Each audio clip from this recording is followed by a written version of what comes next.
अस्सलाम वालेकुम नाजरीन, यूसुफ मलिक गबोल प्रोग्राम कल आज और कल के साथ। इस प्रोग्राम में हम पाकिस्तान की माजी हाल और मुस्तकबिल के बारे में जायज़ा लेते हैं, तबसरा करते हैं और इसके लिए हम मुख्तलिफ़ शख्सियात को दावत देते हैं। आज हमने जिस शख्सियात को दावत दी है ये इनका ताल्लुक़ वकालत के शोबे से है। ये पाकिस्तान सिंध केबल के एडवोकेट जनरल रह चुके हैं, सिंध हाई कोर्ट के जज रह चुके हैं, सुप्रीम कोर्ट के सीनियर वाइस प्रेसिडेंट रह चुके हैं और हाल में ये एक कामयाब प्रैक्टिसिंग लॉयर भी हैं। इनसे मिलते हैं और इनसे पूछते हैं कि पाकिस्तान के माजी हाल और मुस्तकबिल के क्या एक्सपीरियंसेस इन्होंने देखे और इनकी क्या राय है कि पाकिस्तान किस तरफ गामजन है। आइए मिलते हैं ख्वाजा नवीद से। Khawaja Naveed sahab, thank you for being with us. Thank you sir for calling me. My pleasure. Khawaja sahab, जैसे मैंने इंट्रो में कहा, आप एडवोकेट जनरल रहे सिंध के और सुप्रीम कोर्ट के वाइस प्रेसिडेंट, बार एसोसिएशन के वाइस प्रेसिडेंट, बार एसोसिएशन के रहे, जज है, जज रहा जी। नेक्स्ट अपॉइंटमेंट आप अपनी क्या देखते हैं? बचे अब अटॉर्नी जनरल ऑफ पाकिस्तान रह गया, अल्लाह करेगा किसी भी वक्त हो जाएगा। अच्छा जी, को इसके इम्कानात बहुत रोशन है माशाल्लाह। ये कैसे अपॉइंटमेंट्स होती कैसे है ख्वाजा साहब, जरा कुछ समझाएं तो सही। सेटिंग वेटिंग होती है, सेटिंग रखनी पड़ती है? Not necessary. देखते हैं मार्केट में जो कोई मतलब आई विल नॉट से कि भाई हर दफ़ा को बहुत ही कॉम्पिटेंट आदमी या उसको लेते हों। जो आदमी उस पोस्ट के लिए सूटेबल होता है, वो तो मेरिट हो गया जब ना। पॉलिटिकल पार्टीज होती हैं तो वो तो नेचुरली अपनी अपनी पार्टी के लोगों को नॉमिनेट करते हैं और उसी हिसाब से आते हैं। लेकिन माजी में हमारे पास यहाँ एडवोकेट जनरल बहुत अच्छे और बड़े काबिल वकील भी रहे हैं। जस्टिस वजीउद्दीन साहब भी हमारे एडवोकेट जनरल सिंध रहे हैं। Anwar Mansoor was advocate general Sindh for 5-6 years. तो इसी तरह मतलब मेरिट पे ले लेते हैं यकीनन। लेकिन ख्वाजा साहब, सवाल वहीं रह गया, ज़रा बताइए ना कि क्राइटेरिया क्या होता है सिलेक्शन का? मेरिट पे तो पाकिस्तान में हमेशा सिलेक्शन नहीं होती। One should be senior person. फिर अगर पॉलिटिकल पार्टी है तो आपका कोई ना कोई उस पार्टी से एफिलिएशन होता है। मसलन हमारे दोस्त थे इकबाल राज मरहूम, तो वो मियाँ नवाज शरीफ साहब की पार्टी से उनका ताल्लुक़ था, तो जब उनकी गवर्नमेंट आई तो he was made advocate general. आजकल हमारे दोस्त हैं यूसुफ लगारी साहब, तो अगर से वो आज़ाद मर्द है लेकिन बहरहाल पाकिस्तान पीपल्स पार्टी से उनकी दोस्तियाँ थी, ताल्लुक़ था, तो अब वो आजकल हैं। तो मतलब पार्टी की अपनी भी नॉमिनेशंस होती हैं जो शख्सियत को जो लाइक करते हैं नेचुरली उनका जो बंदा देखे ना। पार्टियां हमारे यहाँ 6 महीने साल 2 साल रहती हैं हुकूमत में, 8-8 साल रहती हैं अपोजिशन में। जब अपोजिशन में रहती हैं तो उनके ऊपर सैकड़ों की तादाद में केस बनते हैं, झूठे सच्चे जिस तरह। फिर लॉयर्स होते हैं जो उनके लिए केस लड़ते हैं, मुफ्त लड़ते हैं, अपना टाइम देते हैं, अपना पूरा ऑफिस यूज़ करते हैं उनके लिए। तो नेचुरली फिर जब वो पार्टी आती है तो वो उनको कॉम्पनसेट करती है। तो दिस इज़ व्हाट, मतलब कोई इसमें नहीं है, ये सिर्फ एक इज़्ज़त के ओहदे हैं।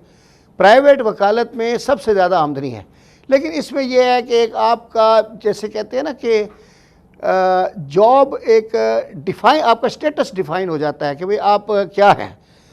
तो आप अगर एडवोकेट जनरल सिंध रह गए तो एक आपका स्टेटस डिफाइन हो गया। अदरवाइज़ ये है कि मॉनेटरी वाइज तो जितनी पूरे महीने में तनख्वाह मिलती है उतनी फ़ीस आप एक केस में ले लेते हैं।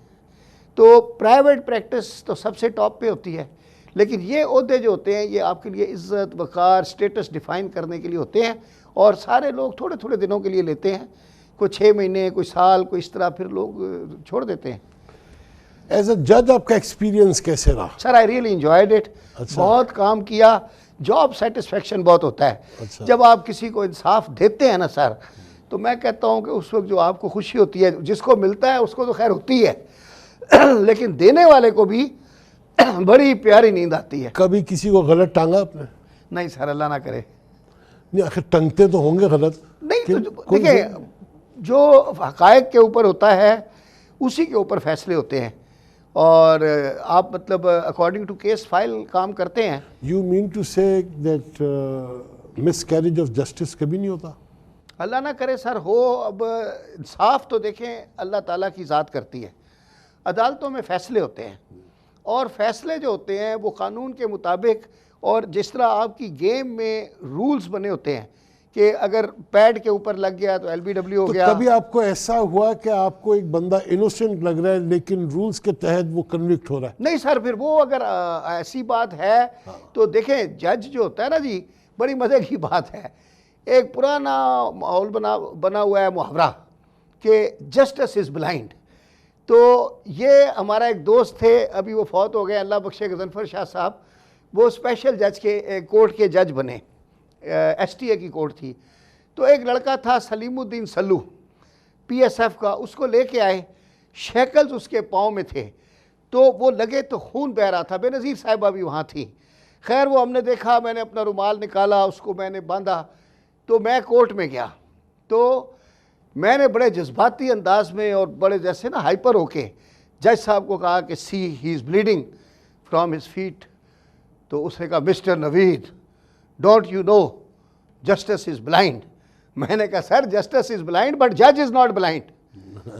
तो बात यह है कि अगर आपको इनोसेंट को बंदा नज़र आ रहा है तो जज को अपने ऊपर इतना कॉन्फिडेंस होना चाहिए कि he should find the truth and decide accordingly. होते हैं ऐसे जजेस? सर बड़े बड़े जज होते हैं सर। हमारे पास नासिर असलम जायद थे, वो पुलिस रिमांड लेके आ गई शहनाज सहगल के बेटों का 302 के केस में।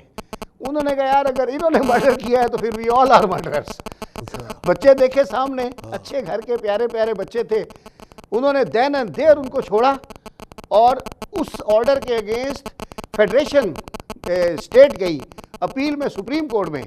3 जजों ने सुप्रीम कोर्ट के नासिर असलम जायद की डीबी का ऑर्डर अप होल्ड किया और वो केस था, ये अभी मरहूम अल्लाह बख्शे डॉक्टर इमरान फारूक साहब के वालिद साहब भी उसी केस में थे और इनकी वालदा के नाम से वो रिपोर्टेड केस है, Raisa Farooq versus the state, और फिर सुप्रीम कोर्ट में रिपोर्टेड है state versus Raisa Farooq and others के नाम से। छोड़ दिया। डॉक्टर इमरान फारूक के वालिद साहब को ले आए पकड़ के 302 में। तो नासिर असलम साहब ने कहा यार अगर ये बुजुर्ग लोग ये अगर सारे कत्ल वाले हैं तो फिर कौन बचा है? छोड़ दिया। मैंने खुद सर बेनज़ीर साहबा की शहादत हुई 27 दिसंबर को, मैं हाईकोर्ट का जज था। 150 के करीब लोगों को पकड़ कर ले आए रिमांड के लिए पुलिस वाले। मैंने देखा तो वो तो बेचारे कोई लंगड़े, कोई चरसी, कोई कुछ। एक को मैंने आगे बुलाया, मैंने पूछा हाँ भाई तुमको कहाँ से पकड़ा? कहता हमको अब्दुल्ला शाहगाजी से पकड़ा। तो मैं कहा तुम वहाँ क्या लेने गया था? कहता हम उधर चरस लेने गया था। मैं कहा चरस लेने गया था? फिर मैं कहा चरस मिली? बोला नहीं, पुलिस आ गई। तो मैंने पुलिस वाले से पूछा, मैंने कहा कि ये जो जज से चरस, मैंने उससे पूछा चरस मंगा दूँ? तो मुझे कहता है हाँ। तो मैंने उससे कहा ये जज से चरस मांग रहा है, तुम इसको केस में पकड़ के ले आए हो। सर आप यकीन करें, मैंने वो 100 पता नहीं कितने लोग थे, सबको पर्सनल बॉन्ड के ऊपर छोड़ दिया और उनसे मैंने कहा कि देखो मैंने तुमको अपनी ज़मानत पे छोड़ा है, 7 दिन के बाद तुम लोगों ने आना है, पुलिस से कोऑपरेट करना है, और अगर कोई एक बंदा भी गैर हाजिर हुआ तो मेरी बड़ी बेइज्जती होगी। सर आप यकीन करें 7 दिन के बाद वो केस लगा, कोर्ट का रिकॉर्ड गवाह है, पूरे के पूरे लोग हाजिर थे, बल्कि एक वो बेचारा कोई लंगड़ा सा था तो वो बार बार दूर से मुझे हाथ हिला के दिखा रहा था कि मैं आ गया हूँ। तो मैंने उससे कहा मैंने देख लिया है। तो आप यकीन करें 7 दिन के बाद जब पुलिस आई, मैंने उनसे कहा था इन्वेस्टिगेट करो और जिनको अरेस्ट करना है बताओ, जिनके खिलाफ एविडेंस है। पुलिस 100 कितने लोग थे, सब के खिलाफ 168 की रिपोर्ट लगा के लाई कि साहब इनके खिलाफ कोई सबूत नहीं है। अब आप बताएं ना, ये है जजी। कौन कर सकता है कि 100 कितना आदमी रिमांड के लिए आता है, कितनी लूटमार हुई है। लेकिन मैंने एक नज़र देख के, मैंने 35 साल सर फौजदारी वकालत की, मैंने बंदों की शक्लें देखी और पुलिस वालों की शक्लें देखी और सबको पर्सनल बॉन्ड पे छोड़ दिया। फर्स्ट रिमांड रिफ्यूज़ किया मैंने। ये प्रेसिडेंट है। ये तो मेरे मरने के बाद किसी ने अगर कोई ऑबिचरी लिखी तो बातें उसमें लिखी जाएंगी, लेकिन मैं खुद बता रहा हूँ जिंदगी में, ताकि रिकॉर्ड पे रहे। ख्वाजा साहब कोई नहीं लिखता, मरने के बाद कोई नहीं लिखता। अगर आपको लिखवानी है तो जिंदगी में ही लिख दो बस उसको। जिंदगी में खुद ही बोल रहा हूँ। वो एक फिल्म में मुनव्वर ज़रीफ को वो मारने के लिए आते हैं डाकू, वो कहता है 1 मिनट रुक जाओ। उसने कहा क्या? कहता है मुझे रो लेने दो, मेरे पीछे रोने वाला कोई नहीं। तो वो इसीलिए मैं ये खुद ही बताता रहता हूँ ताकि पता नहीं पीछे वाकई बकौल आपके कोई लिखेगा कि नहीं लिखेगा। 1400 केसों का फैसला किया सर 1 साल में, 14 अपीलें दाखिल नहीं हुई। माशाल्लाह।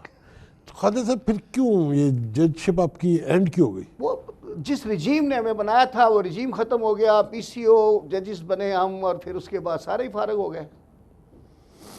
अनफॉर्चुनेट। नहीं, आई एम हैप्पी सर, ठीक है, ये भी एक काम था। देखिए अल्लाह ताला ने जिससे जहाँ जो काम लेना होता है। लेकिन मैं आप जब उतरा, चौथा दिन था कि पांचवा ये अपना अंसार बरनी ट्रस्ट थे, एक बूढ़ी औरत आ गई, उसके बेटे को उम्र कैद सजा हुई भी थी। उनके दफ्तर से कदीर साहब आते हैं, उन्होंने कहा ख्वाजा साहब इस केस में आपने अपीयर होना है, और वो अंसार बरनी साहब ने ख़ास आपके लिए कहा, सारिम बरनी ने। मैंने पेश हो गया, सबीउद्दीन साहब का बेंच था वहाँ सुप्रीम कोर्ट में, मैं अपीयर हुआ, 5 मिनट के अंदर अंदर जनाब वो फैसला हो गया अपील का, और वो बच्चा उसका छूट गया। तो आप यकीन, सरमद साहब भी थे, सरमद जलाल उस्मानी साहब उस वक्त सुप्रीम कोर्ट के जज थे। तो वो केस था 365A का बना हुआ, उसको उम्र कैद सज़ा थी। मैंने फैक्ट्स पढ़े, मैंने जजिस से कहा कि ना मैं कन्विक्शन को चैलेंज कर रहा हूँ ना कुछ कर रहा हूँ, मैं सिर्फ सेक्शन चैलेंज कर रहा हूँ कि ये केस अगवा बराए तावान का नहीं, ये सिंपल किडनैपिंग है which is punishable with 7 years imprisonment, and the boy is already in custody for last more than 7 years। वो जजों ने पढ़ा, they agreed with me, and उसी वक्त मेरी कंटेंशन को एग्री करके छोड़ने का ऑर्डर दिया। अगले दिन उसका बच्चा छूट गया। आप यकीन करना, जो आपका ये वाइब है ना, मुझे वाइब आया कि शायद इस औरत के लिए अल्लाह ताला ने मुझे जजी से उतारा है कि आके मैं इसके बेटे के लिए मुफ्त पेश हूँ और इसका बेटा घर आ जाए। तो अल्लाह ने आपसे किस वक्त क्या काम लेना है ये वो जानता है। अगर मैं जज होता तो I could not help her, क्योंकि मैं तो हाई कोर्ट का जज था ना, और ये अपील सुप्रीम कोर्ट में थी। तो हाई कोर्ट का जज तो सुप्रीम कोर्ट के लिए कुछ भी नहीं कर सकता। तो ये अल्लाह के काम है, और मैं उस पर बड़ा राजी हूँ। माशाल्लाह, ये तो आपने बड़ी पॉजिटिव बात बताई है जज के बारे में। मैंने भी लॉ किया था कितने अरसे पहले। सर आप तो खैर बहुत पढ़े लिखे आदमी हैं, हम तो गुजारा करते हैं। लेकिन मैं इस शोबे से मुंसलिक नहीं हुआ। आप वैसे लिटरेरी आदमी हैं सर। लॉ का मज़ा और है सर, वो नशा है, नशा, एडिक्शन। और when I did my law, उससे जितना मुझे एक्साइटमेंट होती है, अभी भी कब मैं लॉ के केसेस पढ़ता हूँ उन लोगों के, तो वो एक अजीब सी कैफियत होती है। I can understand. एडिक्शन है सर, नशा है।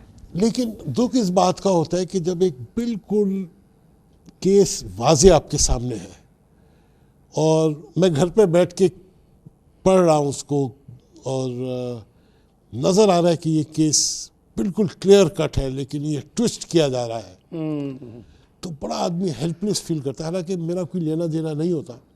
तो आपने कभी ऐसा फील किया कि केस ऐसा बड़ी दफ़ा होता है सर, प्रेशर डाला जा रहा है कि बड़ा पढ़ते भी हैं, आंखों के सामने देखते भी हैं, फैसले भी। लेकिन शुक्र है अल्लाह का कि हमारे यहाँ एक बिल्ट इन सिस्टम है।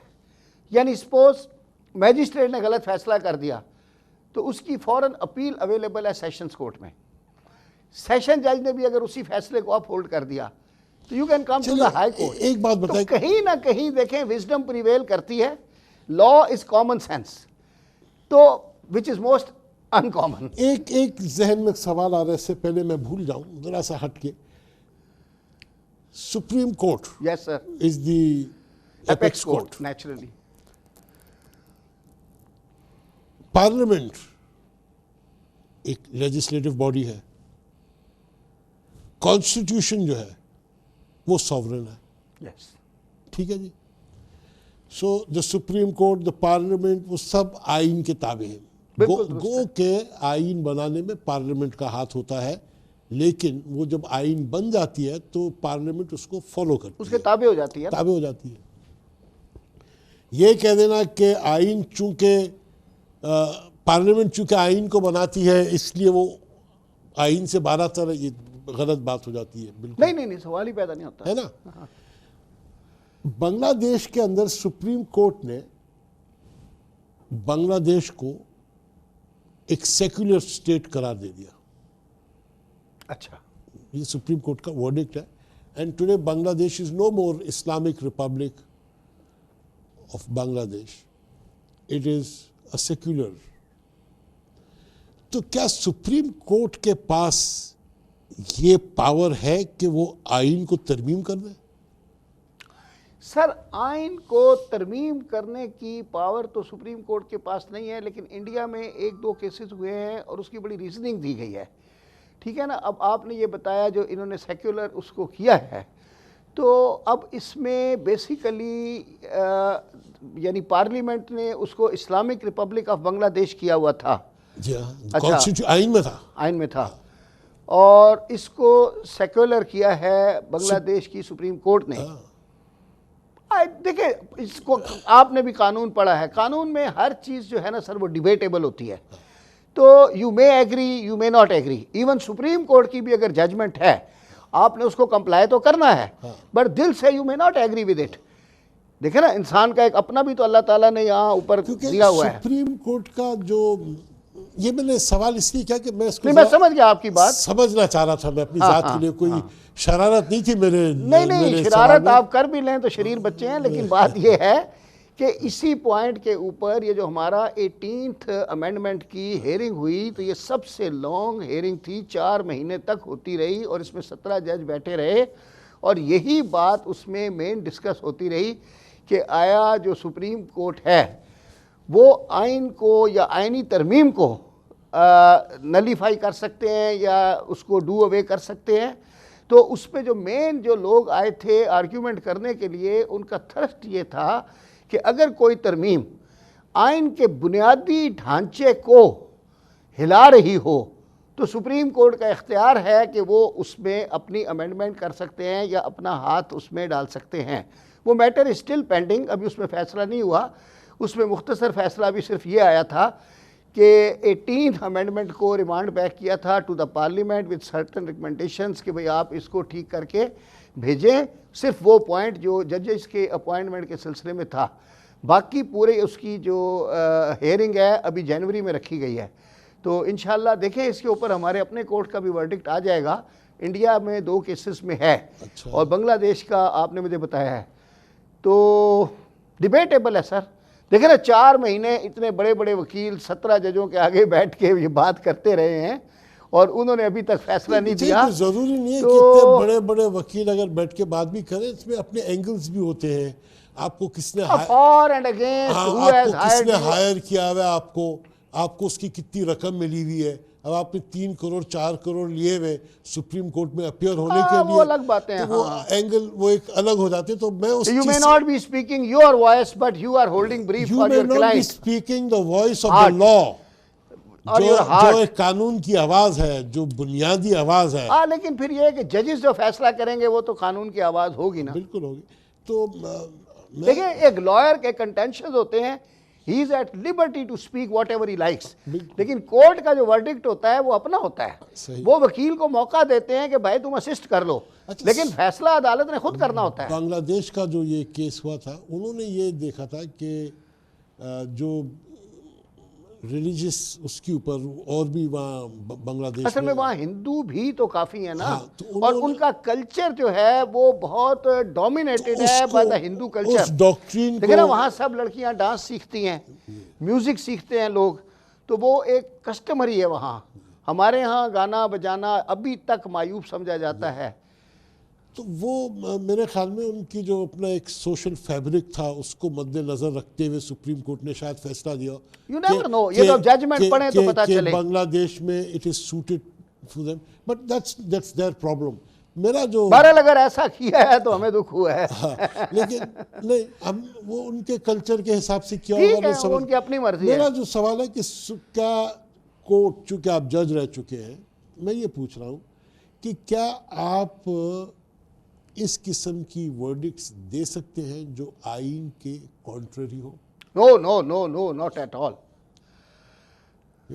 और ये कह देना कि सुप्रीम कोर्ट अगर कोई ऐसी तरमीम आ रही है जो फंडामेंटल्स के बेसिक स्ट्रक्चर को जो करे, अरे तो वो तो उस पर हो रहा है ना, इट इज सब जुडिस, तो कुछ कह नहीं सकते। देखिए वो क्या फैसला देते हैं। कि अगर 2/3 मेजॉरिटी से आदमी कॉन्स्टिट्यूशन की शक्ल को चेंज करना चाहता है तो सुप्रीम कोर्ट किस बुनियाद पे स्टैंड लेती है? इस बुनियाद पे कि आइन का बुनियादी ढांचा जो है उसको आप हिला नहीं वो सकता। बुनियादी ढांचा बनाया किसने था? अच्छा नहीं, अच्छा वो बनाती पार्लियामेंट ही है, लेकिन बात यह है कि उस बुनियादी ढांचे में जो, अच्छा ये भी बड़ी दिन ये बहस चलती रही, वो हर वकील से पहले ये पूछते थे कि बुनियादी ढांचा बताओ कि क्या है, तो वो कहते थे पार्लियामेंट्री सिस्टम है, एडल्ट फ्रेंचाइज है, फंडामेंटल राइट्स हैं, मतलब बुनियादी ढांचे में चीज़ों को लेकर आते हैं। अगर कोई मुल्क अपना पार्लियामेंट्री सिस्टम ही चेंज करना चाह रहा हो तो उसका क्या तरीका है? अगर पार्लियामेंट फर्ज कर लीजिए तो उसको सदारती निज़ाम में लाना चाह रही है पार्लियामेंटेरियन से, तो अब यही चीज़ें अब डिबेटेबल हैं और ये वर्डिक्ट इसका एक तरीका है ना, क्या है, आप रेफरेंडम कराएं इस बेसिस के ऊपर कि रेफरेंडम की प्रोविजन है उसके अंदर, रेफरेंडम लेकिन कराएं, रेफरेंडम जब हो ना, जब रेफरेंडम ये कराएं कि we want to change system form of government, उसकी बुनियाद पे इलेक्शन हो, कॉन्स्टिट्यूंट असेंबली इलेक्ट हो, फिर वो उस कॉन्स्टिट्यूशन को चेंज। ये हफीज पीरजादा साहब ने जो आर्गूमेंट किए थे उसमें एक आर्गूमेंट ये भी था कि this assembly is not a constituent assembly, therefore they can not make the amendments in the constitution. इस पे बात करते हैं ना, 2/3 मेजॉरिटी के साथ you can always make an amendment, लेकिन अगर आपने बेसिक स्ट्रक्चर चेंज करना है उसके लिए you need to have a constituent assembly for that एक पर्पस। ब्रेक लेते हैं ख्वाजा साहब।